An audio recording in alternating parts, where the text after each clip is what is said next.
या शेतामध्ये आता मनोज जरांगे पाटलांनी आपलं उपोषण जे आहे ते सुरू केलेलं आहे। खरं तर रखरखत्या उन्हामध्ये, तळपत्या उन्हामध्ये मी उपोषण करणार असा घोषणा जी आहे ती मनोज जरांगे पाटलांनी केलेली होती। त्यानंतर प्रत्यक्षात ते आता या ठिकाणी उपोषणाला बसलेले आपल्याला पाहायला मिळत आहेत।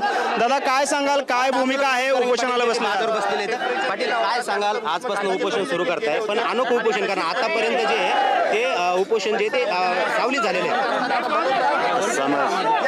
समाजाच्या लेकराचं वाटोळं झालं। मी का बसू, का ग बसू, मराठ्यांनी तरी का ग बसायचं, काय करायचं घरात झोपून? समाजाच्या लेकराचं कल्याण होणार आहे का?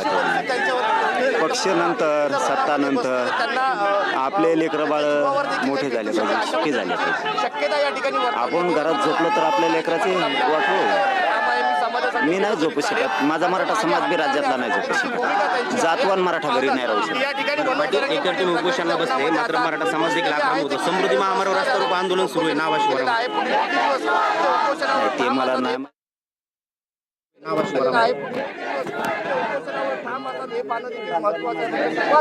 मोठी गोष्ट जी आहे त्यांची प्रकृती त्यांचा साथ देते का हे पाहणं देखील महत्वाचं राहणार आहे। पण अजूनही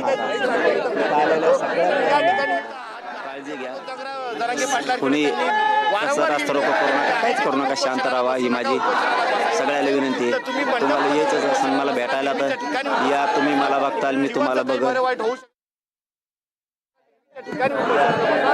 जीवाचं काही बरं वाईट होऊ शकतं, त्यामुळे वारंवार केली जात होती। मात्र तरी देखील त्यांनी कुठल्याही पद्धतीची विनंती मान्य केली नाहीये आणि या ठिकाणी त्यांनी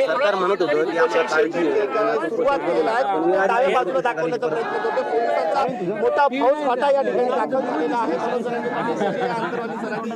शेतामध्ये जसं उपोषणाला बसले तसं पोलिसांचा बंदोबस्त या ठिकाणी दाखल झालेला आहे। मोठ्या प्रमाणात पोलीस आणि इतर जे बल आहे ते या ठिकाणी दाखल झालेले आहे। महिला उपोषणाला सुरुवात केली का? माता पोलिसांच्या आता दाखल झालेली आहे। विशेष फोर्स आहे ती देखील आंतरवालीच्या या गावांमध्ये दाखल झालेली आहे।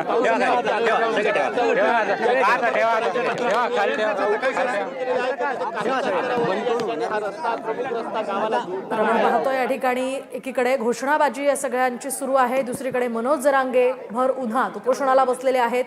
आपल्या विविध मागण्यांसाठी त्यांनी हे उपोषण पुन्हा एकदा सुरू केलेले आहे आणि महत्त्वाचं म्हणजे भर उन्हात यावेळी ते उपोषण करतायत। त्या ठिकाणी कोणताही मंडप किंवा सावली नाहीये।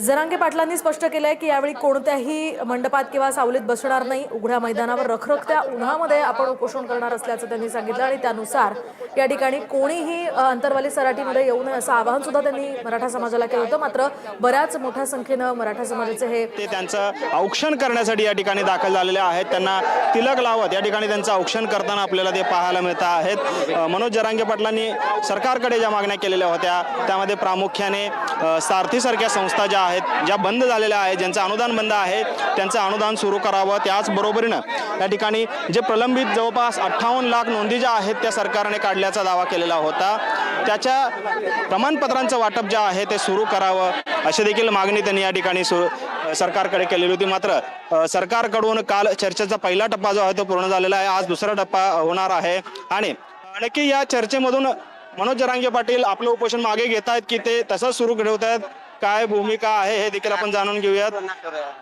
आपण पाहतोय या ठिकाणी मनोज जरांगे पाटलांचं ऑप्शन जे आहे त्या ठिकाणी तुम्ही गोडी गुलाबीनं आंदोलन हाताळा, हल्ला करणं, दादागिरी करून पोलिसाच्या माध्यमातून मोडीत काढण्यात तुम्हाला राज्याच्या कानाकोपऱ्यात जड जाईल। राज्यातल्या कोपऱ्या कोपऱ्यातलं आंदोलन 2-4 महिने बंद नाही होणार। माझ्या नादी लागू नका तुम्हाला सांगतो। आणि आपल्या बांधवांना विनंती, कोणी रास्ता रोको करू नका, शांत राहा।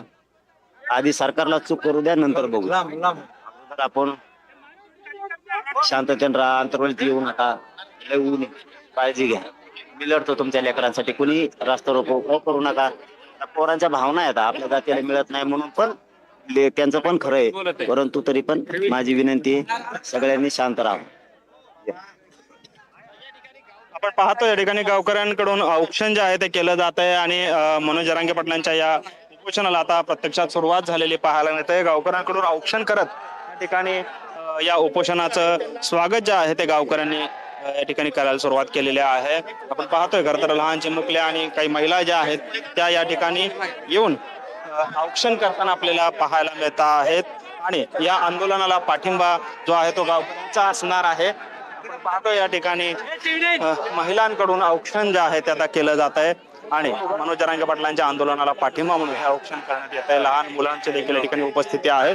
गावातल्या महिला भगिनी ज्या आहेत त्या त्यांचं औक्षण करताना आपल्याला पाहायला मिळत आहेत. खरं मनोज जरांगे पाटील यांच्याशी चर्चा करण्यासाठी मंत्री विखे पाटील देखील या ठिकाणी येणार आहेत आणि काल ज्या मागण्यांचं पत्र त्यांच्याकडे दिलेलं होतं जरांगे पाटलांनी त्या संदर्भात नक्की काय ते भूमिका घेत आहेत हे पाहणं देखील आता महत्वाचं ठरणार आहे. जरांगे पाटील आपल्या सोबत आहेत.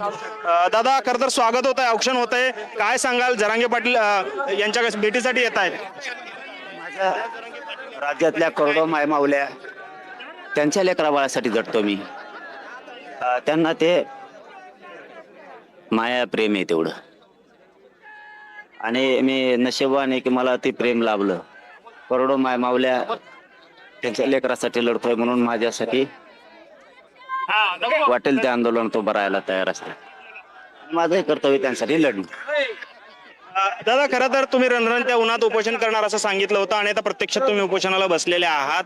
सरकारशी जी चर्चा होईल ती या ठिकाणी